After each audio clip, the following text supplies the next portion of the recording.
Hello everyone, welcome to study IQ IAS Hindi. This is Manish Shrivastava. जैसा कि आपको पता है, रोजाना सुबह 8 बजे एक इंपॉर्टेंट सेशन लेकर मैं आता हूं, जिसमें साइंस के अलग अलग टॉपिक्स को हम डिस्कस करते हैं। बायोलॉजी भी पढ़ते हैं, फिजिक्स भी पढ़ते हैं, केमिस्ट्री भी पढ़ते हैं। फिजिक्स के अंदर एक चैप्टर हमने स्टार्ट किया था जिसका नाम था ऑप्टिक्स। ऑप्टिक्स का मतलब होता है आपका प्रकाशिकी, मतलब जिसमें हम किसकी स्टडी करते हैं, लाइट की स्टडी करते हैं, प्रकाशिकी का अध्ययन करते हैं। उसी चीज को आज हम यहाँ पढ़ रहे थे। तो हमने लास्ट सेशन में जो है लाइट के बारे में देखा था कि भाई लाइट होती क्या है, किस तरीके से चलती है, स्ट्रेट लाइन में ट्रैवल करती है, ये चीज भी हमको पता चलती है। दूसरी चीज हमने बात करी थी इसके सोर्सेस क्या होते हैं, इसके स्रोत क्या हैं। तो हमने देखा प्रदीप्ति स्रोत होते हैं, ल्यूमिनस ऑब्जेक्ट्स होते हैं, नॉन ल्यूमिनस ऑब्जेक्ट्स होते हैं। ये सारी चीजें हमने डिस्कस की थी। आज हमें इसी का एक इंपॉर्टेंट फीचर पढ़ना है जिसको कहा जाता है प्रकाश का परावर्तन, रिफ्लेक्शन ऑफ लाइट। तो रिफ्लेक्शन ऑफ लाइट जो है वो क्या होती है, मिरर क्या होता है, इस तरह की चीजों को हम आज की क्लास में समझेंगे। तो शुरू करेंगे आज का टॉपिक। इसके अलावा कुछ क्वेश्चंस भी मैंने लास्ट सेशन में दिए थे, पहले उनको सॉल्व करेंगे, फिर आज का टॉपिक को जो है स्टार्ट करेंगे। इसके अलावा कोई डाउट्स हैं, सोशल मीडिया हैंडल पे मुझसे जुड़ सकते हैं। इस लेक्चर की PDF दिए गए टेलीग्राम ग्रुप से डाउनलोड कर सकते हैं। देखते हैं, पहला क्वेश्चन दिया था कि velocity of light is maximum in. जो भाई वेलोसिटी होती है लाइट की, वो सबसे ज्यादा अधिकतम किस में होती है, ये पूछा था। ये प्रकाश का वेग अधिकतम किस में होता है, डायमंड में होता है, पानी में होता है, वैक्यूम में होता है। तो मैंने आपको बताया था वैक्यूम में होता है 3 × 10⁸ मीटर पर सेकेंड। तो यहाँ पर ये वाला जो ऑप्शन है आपका, ये सही हो जाएगा। वैक्यूम, वैक्यूम को ही हिंदी में क्या कहा जाता है, निर्वात कहा जाता है। तो ये प्रकाश का वेग अधिकतम कहाँ होता है, तो निर्वात में होता है, जो मैंने आपको बताया 3.3 × 10⁸ मीटर प्रति सेकेंड ये होता है। तो ये जो है आपकी स्पीड ऑफ लाइट होती है और सबसे ज्यादा मैक्सिमम इसी में होती है। फिर अगला क्वेश्चन था, the time taken to reach the sunlight up to the surface of the earth is approximately. सूर्य के प्रकाश को पृथ्वी की सतह तक पहुंचने में लगने वाला समय कितना होता है। तो याद रखेंगे 8.5 मिनट, 8.5 मिनट जो है सूर्य से प्रकाश निकलकर कहाँ पहुंच पाता है, पृथ्वी पर पहुंच पाता है। तो सन से निकलने के बाद जो लाइट है उसको 8.5 मिनट्स लगते हैं पहुंचने में। तो ये जो है सी ऑप्शन करेक्ट होगा। अगला क्वेश्चन था, which of the following has the highest velocity.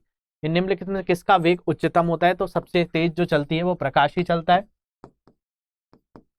सबसे तेज जो है स्पीड ऑफ लाइट ही है, जो 3 × 10⁸ मीटर पर सेकेंड होती है। तो ये चीज हमने डिस्कस की थी कि भाई जिसमें हम लाइट की स्टडी करते हैं उसी को ऑप्टिक्स कहा जाता है। तो हम यहाँ पर जो चैप्टर पढ़ रहे हैं इसी को का नाम क्या है, ऑप्टिक्स ही है। तो यहाँ पर हम उसी का स्टडी कर रहे हैं ध्यान से। तो देखते हैं इसमें क्या क्या चीजें देखी थी हमने। यहाँ पे बात की थी कई तरह के सोर्सेस होते हैं, कुछ नेचुरल होते हैं, कुछ प्राकृतिक होते हैं,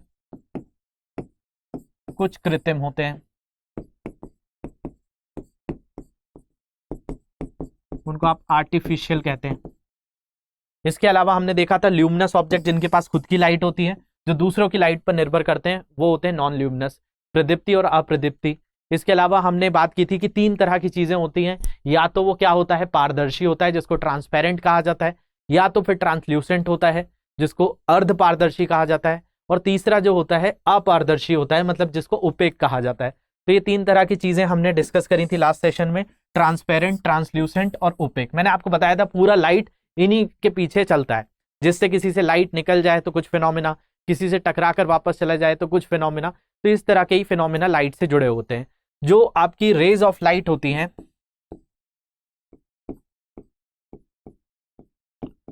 जिनको कहा जाता है प्रकाश की किरण, उसको अगर हम बहुत अच्छे से देखें तो क्या देखने मिलता है। तो भाई जो प्रकाश की किरण है, इसको बहुत अच्छे से समझ लीजिए कि भाई जो रे ऑफ लाइट है वो 3 ही तरह की होती हैं। या तो वो कैसी होंगी, या तो होंगी समांतर, या तो कन्वर्जेंट होती हैं। कन्वर्जेंट का मतलब क्या होता है, तो कन्वर्जेंट का मैंने बताया था अभिसारी होता है, या तो डाइवर्जेंट होती हैं, उपसारी होती हैं। यही 3 तरह की रेज होती हैं, यही हम आगे चलकर भी पढ़ते रहेंगे। तो आज हमारा जो फोकस है वो किस पे है, रिफ्लेक्शन ऑफ लाइट पे। इसके अलावा मैंने आपकी स्पीड भी बताई थी, जैसे वाटर में 2.25 × 10⁸ है, ग्लास में 2 × 10⁸ है, और डायमंड में 1.25 × 10⁸ है। लेकिन एयर या वैक्यूम में चलकर ये बहुत ज्यादा हो जाती है। वैक्यूम को ही हम क्या कहते हैं, निर्वात कहते हैं। तो ये बहुत इंपॉर्टेंट केस है जिसमें 3 × 10⁸ मीटर पर सेकेंड होता है। इसके अलावा जो है हमें आगे जो बढ़ना है, आज रिफ्लेक्शन के बारे में ही देखना है, तो एक एक करके चीजें समझते जाते हैं। तो सबसे पहले हम लाइट को ही देख लेते हैं, प्रकाश को ही देख लेते हैं। तो प्रकाश क्या है, तो लाइट इज अ रेडिएशन और a form of energy that our eyes can detect. प्रकाश एक विकिरण या ऊर्जा का एक रूप है जैसे हमारी आंखें पहचान सकती हैं। तो जो हम देख पा रहे हैं, मैंने आपको कल भी बताया था कि किसी भी चीज को हम देख पा रहे हैं वो किसके कारण जो है पॉसिबल हो पाया है, तो प्रकाश के कारण ही हो पाया है। अगर कोई चीज पे लाइट पड़कर हमारी आंखों तक नहीं आती तो हम देख ही नहीं पाते। तो कोई भी चीज जो रेडिएशन है या फिर फॉर्म ऑफ एनर्जी है जो कि क्या करती है, हमारी आईज डिटेक्ट करती है, हमारी आंखें उनको खोज लेती हैं। Light enable us to view our surrounding, और यहाँ पर प्रकाश हमें अपने परिवेश को देखने में सक्षम बनाता है। आसपास जो भी चीजें हम देख पा रहे हैं वो किसकी वजह से देख पा रहे हैं, लाइट की वजह से देख पा रहे हैं। Light travels from one place to another in a straight line, प्रकाश एक स्थान से दूसरे स्थान तक सीधी रेखा में गमन करती है या चलती है। तो ये चीज कैसे प्रूफ होती है, इसको देखने के लिए आप ये एक्सपेरिमेंट देखिए।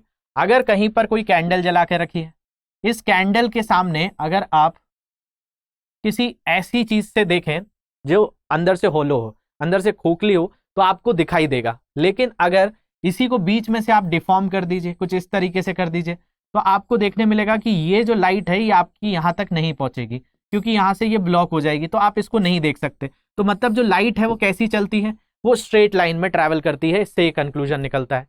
इसके अलावा अगर हम बात करें, लाइट तो कैसी हो गई, प्रकाश हो गया जो स्ट्रेट लाइन में ट्रैवल करेगा, मतलब सीधी सरल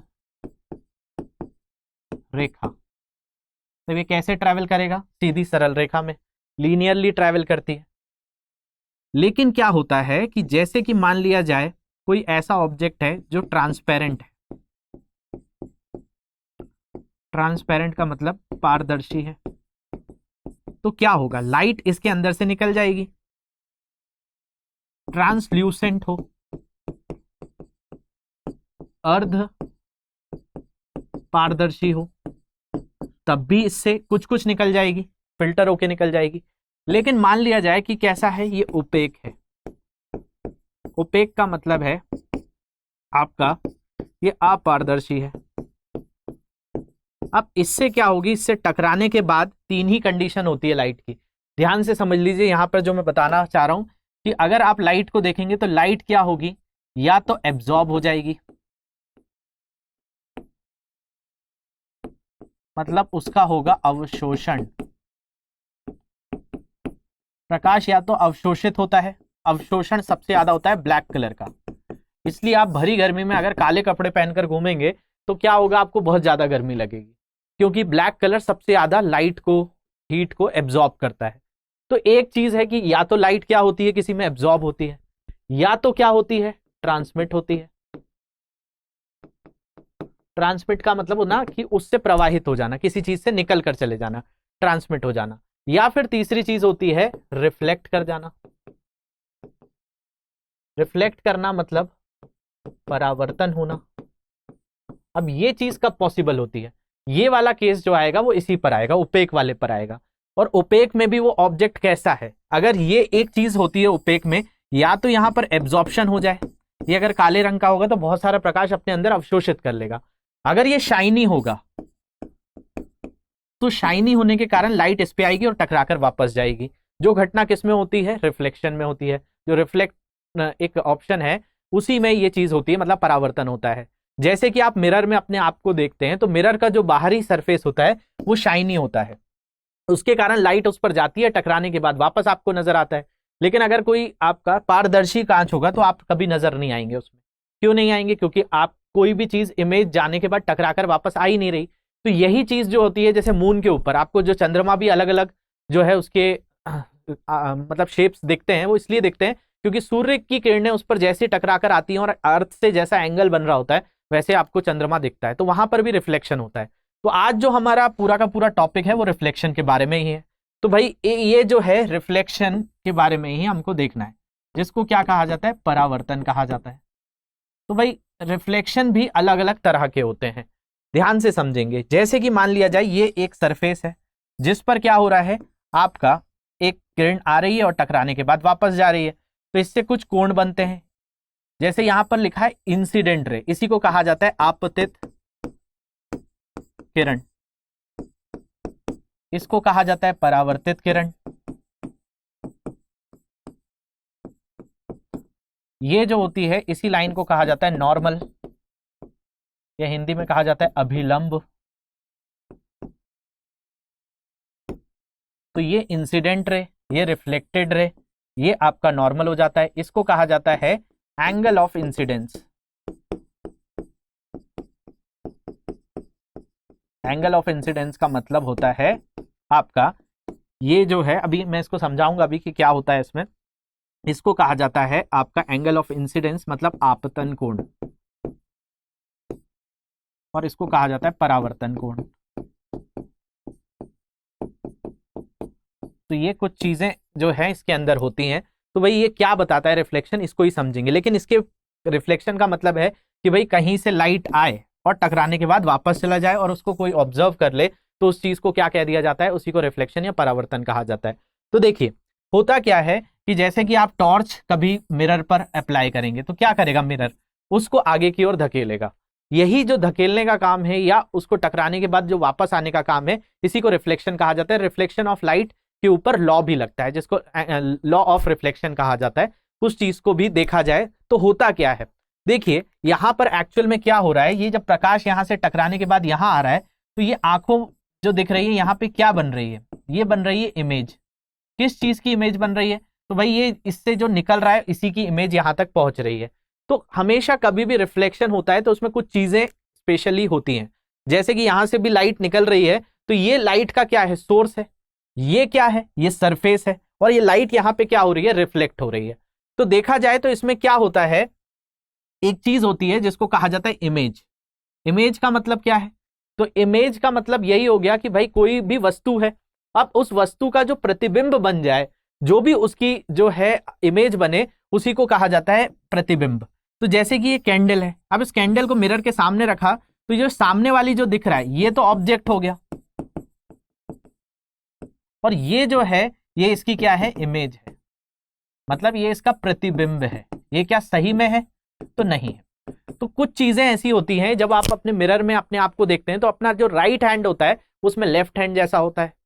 इसके अलावा जो अंदर जो दिख रहा होता है वो क्या रियल है, तो नहीं, रियल तो आप है। आप जो मिरर में अपने आप को देख रहे हैं वो क्या है, वो वर्चुअल है। तो कुछ ऐसी चीजें होती हैं कि इमेज कैसी बन सकती है, इमेज जो है आपकी रियल बन सकती है, वर्चुअल बन सकती है, इरेक्ट बन सकती है आपकी, और इन्वर्टेड बन सकती है। तो ये कुछ शब्दावली हैं जो आपको कंफ्यूज करती हैं कि भाई रियल इमेज का मतलब क्या होता है, रियल इमेज के साथ साथ वर्चुअल क्या होता है, इन्वर्टेड क्या होता है, और इरेक्ट क्या होता है। ये चार चीजें बहुत ज्यादा इंपॉर्टेंट होती हैं। तो देखिए इमेज में रियल का मतलब ये होता है कि अगर किसी भी चीज के जो भी सरफेस है उसके अंदर इमेज बन रही है तो उस अंदर बनी इमेज को आप क्या कहते हैं, उसको वर्चुअल इमेज कहते हैं, वो रियल नहीं है। रियल का मतलब जिसको आप कहीं ना कहीं टच कर सकते हैं, देख सकते हैं, उसको कहा जाता है। जैसे कि कई बार आपने देखा होगा आजकल 3D जो पिक्चर्स होती हैं कई जगहों पर 3D फॉर्म में बनाया जाता है कि भाई प्रकाश कहीं आ रहा है और उसके बाहर उभरा हुआ कुछ दिख रहा है। तो 3D जो इमेजेस होती हैं वो एक तरीके की रियल इमेजेस होती हैं। लेकिन जो मिरर में बनती है, क्योंकि मिरर की इमेज को आप छू नहीं सकते, जैसे कई बार पर्दों के ऊपर कई इमेजेस बनाई जाती हैं, जैसे पहले थिएटर्स हुआ करते थे तो उनमें जो है आज भी कई जगहों पे होता है कि भाई पर्दे के ऊपर इमेज जाकर बनती है, तो वो जो है वो इमेज किसी ना किसी चीज पर बन रही है, तो वो कैसी हो गई, रियल हो गई। लेकिन जिसको आप टच ही ना कर पाओ वो हो गई वर्चुअल। इरेक्ट का मतलब क्या होता है, तो इरेक्ट का मतलब होता है सीधा। अगर कोई चीज आपको ऐसी नजर आ रही है तो ये कैसी है, इरेक्ट है। लेकिन यही कैंडल कैसी हो जाए, ऐसी उल्टी दिखने लगे आपको, कि आपका यहां पर जो कैंडल है वो यहां से सीधा है लेकिन आपको इसमें जो है उल्टा दिखने लगे, तो उसको कहा जाता है इन्वर्टेड। तो ये बहुत सिंपल सी चीज है, बस ध्यान रखिए। ये इस चीज को आप टच कर सकते हैं लेकिन जो मिरर में दिख रहा है वो कैसा है, वो रियल नहीं है, वो वर्चुअल है। तो इमेज चार तरह की हो सकती है, रियल भी हो सकती है, वर्चुअल भी हो सकती है, इन्वर्टेड भी हो सकती है, इरेक्ट भी हो सकती है। अब यहां पर देखिए इसमें क्या हो रही है, ये इन्वर्टेड हो जा रही है। अभी हम आगे मिरर्स के बहुत सारे, अभी हमें कॉनकेव मिरर पढ़ना है, कॉन्वेक्स मिरर पढ़ना है। अभी हम सिंपल सी चीजें पढ़ रहे हैं कि भाई हमको जो भी लाइट में इमेजेस बन रही हैं, प्रतिबिंब बन रहे हैं, वो किस तरीके के हो सकते हैं, वो रियल भी हो सकते हैं, वो वर्चुअल भी हो सकते हैं, वो जो है आपका इन्वर्टेड भी हो सकते हैं, इरेक्ट भी हो सकते हैं, तो सीधे भी हो सकते हैं। इसके अलावा इसको कहा जाता है इन्वर्जन। इन्वर्जन का मतलब इस तरीके का भी होता है कि आपका सीधा हाथ मिरर में बन जाता है उल्टा हाथ, तो इसको भी लेफ्ट राइट इन्वर्जन कहा जाता है। इसी चीज के कारण आपने एक और चीज देखी होगी कि भाई एम्बुलेंस पे हमेशा नाम कैसे लिखा जाता है, उल्टा लिखा जाता है। अगर आप ऐसे लिखते हैं तो यहां पर आप एम्बुलेंस ऐसे लिखेंगे, तो भाई इसका मतलब क्या है, ये ऐसा क्यों लिखा जा रहा है, क्योंकि जब आप क्या करेंगे, जब आप मिरर में देखेंगे, आप गाड़ी चला रहे हैं और गाड़ी के मिरर में जब आप चेक करेंगे तो इमेज वहां पे उल्टी बनती है, तो उल्टी बनने के बाद आपको ये एम्बुलेंस सीधे नजर आएगा। तो ये सारी चीजें क्यों रखी गई हैं, क्योंकि देखा गया है कि भाई जो प्रकाश है उसकी जो इमेज बनती है वो इन्वर्टेड बन जाती है, लेफ्ट राइट इन्वर्जन भी हो जाता है, कभी अपसाइड इन्वर्जन भी हो जाता है, कभी इरेक्ट बन सकती है, तो वो कैसी बन सकती है, तो कुछ केसेस होते हैं इनके, उनको भी आगे चलकर देखेंगे। लेकिन मेनली ये चार चीजें आपको बार बार आएंगी, तो वहां पर समझने के लिए ध्यान से देखेंगे। इसके बाद देखें, इसमें जो है सबसे पहली अगर हम बात करें तो हम बात करते हैं प्लेन मिरर की। प्लेन मिरर का मतलब होता है एक साधारण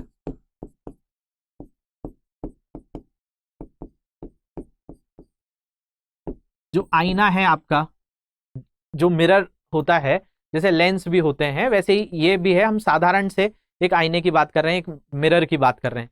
तो इसमें बताया जाता है कि अगर एक मिरर है और इसी के सामने दूसरा मिरर रखा है, तो इसके बीच में अगर कोई ऑब्जेक्ट है तो इन दोनों में कितना कोण बनेगा। देखा जाए तो भाई दो मिरर ऐसे भी रखे हो सकते हैं, दो मिरर ऐसे भी रखे हो सकते हैं, दो मिरर ऐसे भी हो सकते हैं, दो अलग अलग ऑपोजिट साइज में भी हो सकते हैं, तो अलग अलग कोण बन सकता है। तो ये बताया गया कि भाई अगर कोई दो मिरर है आपस में कुछ एंगल से बने हुए हैं, वो एंगल कितना हो, थीटा हो, तो भाई नंबर ऑफ इमेजेस कैसी बनती हैं, तो ये फॉर्मूला चलता है 360/θ-1। मान लिया जाए इन दोनों के बीच में बन रहा है 60 डिग्री का कोण, तो 60 डिग्री के कोण बनने पर ये कितनी आ जाएगी, 6 और -1। तो इनके बीच में अगर 60 डिग्री का कोण है तो कितनी इमेजेस बनेंगी, तो इमेजेस बनेंगी 5। ये याद रखेंगे कि भाई ये इमेजेस कैसी होती हैं, 5 होती हैं। लेकिन अगर जैसे कि अगर हम बात करें कि भाई 360/72 है, तो भाई 72 पर क्या बनेगा यहाँ पे, तो 72 को अगर देखते हैं हम यहाँ पे, तो ये जो है कुछ इसको आप डिवाइड करेंगे, उसके बाद -1 कर देंगे, तो यहाँ पर इस तरीके से आपको जो है चीजें निकालनी होती हैं। तो यहाँ पर आप देखेंगे तो ये 5 आ जाएगा और 5 - 1 होगा तो 4 निकल कर आ जाएगी आपकी चीज। तो ऐसे अलग अलग तरीके के जो हैं आप इमेजेस बना सकते हैं कि प्लेन मिरर आपस में कैसे एंगल बनाते हैं। इसके अलावा एक और चीज बताई जाती है, जो प्लेन मिरर होता है आपका, तो उसमें क्या होता है, अगर कोई v वेलोसिटी से चलता हुआ उसकी तरफ आएगा, मतलब इस मिरर है, इस मिरर के सामने आप दौड़ रहे हैं, अगर आपकी v वेलोसिटी है तो जो इमेज होगी वो 2v से भगती हुई नजर आएगी। मतलब आप अगर 10 किलोमीटर प्रति घंटे की रफ्तार से आप दौड़ रहे हैं, तो जो आप मिरर में देखेंगे वो 20 किलोमीटर प्रति घंटे की रफ्तार से वो भाग रहा हो दिखेगा। तो ये जो चीज होती है ये भी एक मिरर के साथ जुड़ी होती है। इसके अलावा एक जो होता है वो होता है law of reflection of light. Law of reflection of light मतलब प्रकाश के परावर्तन का नियम।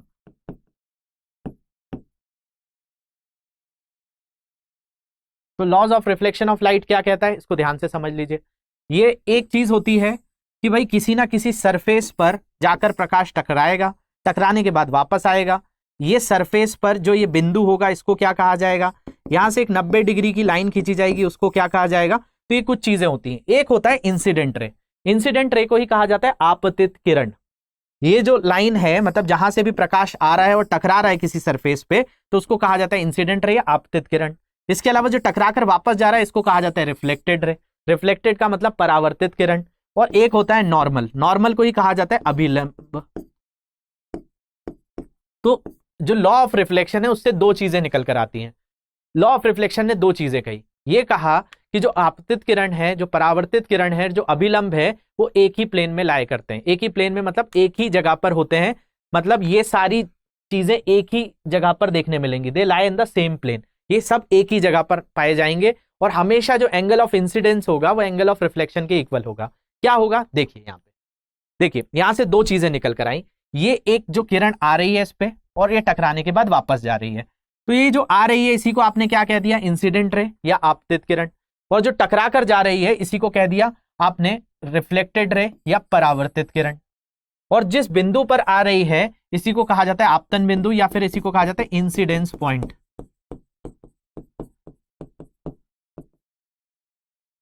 अब देखिए इसके अलावा इसी जिस बिंदु पे टकराती है वहां से हम खींचते हैं 90 डिग्री की लाइन, जिसको नॉर्मल या अभिलंब कहा जाता है। तो यही कहा गया लॉ ऑफ रिफ्लेक्शन में, प्रकाश के परावर्तन के नियम में, कि भाई आपतित किरण, अभिलंब और परावर्तित किरण ये तीनों जो है एक ही जगह पर मिलेंगे, एक ही प्लेन में लाया करेंगे। दूसरा कहा गया जो आपतन कोण है वो परावर्तन कोण के बराबर होगा, मतलब जितने कोण से लाइट आती है उतने ही कोण से परावर्तित हो जाती है, मतलब रिफ्लेक्ट हो जाती है। तो ये दो चीजें यहां से निकल कर आती हैं, the incident ray, the reflected ray and the normal to the mirror at the point of incidence all lie in the same plane. ये सभी एक ही कक्ष में पाए जाते हैं। और इसके अलावा the angle of incidence is equals to angle of reflection, मतलब यहां पर angle i is equals to angle r होगा। इसके अलावा जो ये इंसिडेंट रे है, रिफ्लेक्टेड रे है और नॉर्मल, ये सब एक ही जगह पर देखने मिलेंगे। तो ये जो है क्या कहलाता है, यही कहलाता है लॉ ऑफ रिफ्लेक्शन। तो रिफ्लेक्शन में यही चीज होती है कि रिफ्लेक्शन आना, टकराकर कभी वापस जाना।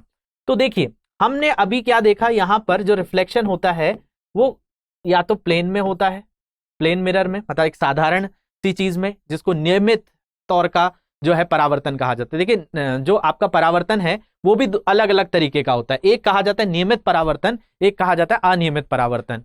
जैसे देखा जाए तो अगर आपका सरफेस एकदम सीधा होगा तो इस तरह के जो रिफ्लेक्शन होंगे उनको कहा जाएगा रेगुलर, नियमित प्रतिबिंब। यहां पर देखिए इस तरीके का जो है, यहाँ पे नियमित प्रतिबिंब का मतलब यहां पर आपको एक रेगुलर इमेजेस मिलेंगी। रेगुलर रिफ्लेक्शन मतलब नियमित परावर्तन में आपको नियमित जो है प्रतिबिंब मिलेगा। और कुछ ऐसे सरफेस होते हैं जो ऐसे इर्रेगुलर होते हैं, अनियमित होते हैं, तो वो उनको कहा जाता है इर्रेगुलर रिफ्लेक्शन, जिनको आप कहेंगे आप अनियमित परावर्तन। अब देखा जाए तो जो आपका मिरर होता है, रिफ्लेक्शन दो चीजों में होगा, रिफ्लेक्शन या फिर परावर्तन दो चीजों में नजर आएगा। एक तो किसमें, मिरर में, और मिरर के अंदर भी देखा गया तो दो तरह के मिरर होते हैं, एक प्लेन मिरर होता है और एक स्फेरिकल मिरर होता है। तो आज हमने केवल बात करी एक साधारण जो कांच होता है या आपका मिरर होता है उसमें। स्फेरिकल में ही दो चीजें आ जाती हैं, एक आता है कॉनकेव और एक आता है कॉन्वेक्स। तो वो कैसे बनता है इसको नेक्स्ट क्लास में डिस्कस करेंगे। आज के कुछ क्वेश्चंस देखते हैं। तो देखिए यहां पे पूछा गया, when a plane mirror is rotated through a certain angle the reflected rays turn twice as much as the size of the image. जब एक समतल दर्पण को एक निश्चित कोण से घुमाया जाता है तो परावर्तित किरण प्रतिबिंब के आकार से दुगनी हो जाती है। ऐसा होता है क्या, मतलब यहां पर बताना है कि जो साइज ऑफ इमेज है वो क्या होती है, ये आकार से क्या हो जाती है, यहां पर आपको बताना है। When a plane mirror is rotated through a certain angle the reflected ray through twice as much as the size of the image. तो जो आपका प्लेन मिरर है अगर उसको आप रोटेट कर रहे हो तो जो रिफ्लेक्टेड रेज हैं वो क्या ट्वाइस एज मच होती है, या साइज ऑफ द इमेज कैसा होगा, मतलब टर्न ट्वाइस। अगर आपने किसी एंगल से, किसी कोण से जो है एक निश्चित कोण से घुमाया जाता है तो परावर्तित किरण प्रतिबिंब के आकार से दुगनी हो जाती है। और साथ साथ आपको बताना है साइज ऑफ इमेज कैसा होगा, जो इमेज का साइज है वो कैसा रहेगा, डबल हो जाएगा, हाफ रहेगा, बिकम इनफाइनाइट होगा या रिमेन सेम रहेगा। तो ये इन ऑप्शंस में आपको चूज करना है। अगला क्वेश्चन है कि which statement is true for the reflection of light. प्रकाश के परावर्तन के लिए कौन सा कथन सत्य है। Which statement is true for the reflection of light. The angle of incidence is equal to angle of reflection. आपतन कोण और परावर्तन कोण बराबर होते हैं। The reflected light is less bright than the incident light. परावर्तित प्रकाश आपतित प्रकाश से कम चमकीला होता है। The some of angle of incidence and reflection is always greater than 900। The beam of incident light after the reflection diverges at equal angle. परावर्तन के बाद आपतित प्रकाश के पुंज असमान कोणों पर विचलित करते हैं। आपतन कोण और परावर्तन का योग हमेशा 900 से अधिक होता है, या इनमें से कोई सा आपको चूज करके बताना है, मैंने क्लास में पढ़ाया है। इसके बाद if an object is placed symmetrically between two plane mirror. यदि कोई वस्तु 72 डिग्री के कोण पर झुके हुए दो समतल दर्पणों के बीच सम्मिलित रूप से रखी जाती है तो कुल संख्या बतानी है उनकी छवियों की, मतलब इमेज कितनी बना रही है, कितने प्रतिबिंब बना रही है। Inclined at an angle 72 degree, then total number of images कितनी बनेगी, 5 इमेज बनेगी, 4 बनेगी, 2 बनेगी या इनफाइनाइट बनेगी। क्वेश्चन जो है क्लास में करवाया हुआ है, तो जिसने भी अच्छे से देखा होगा उसको बन जाएगा। होप सारी चीजें आपको क्लियर हुई होंगी। और भी कोई डाउट्स हैं तो कमेंट सेक्शन में जरूर पूछ सकते हैं। Thank you very much for watching this. Have a great day.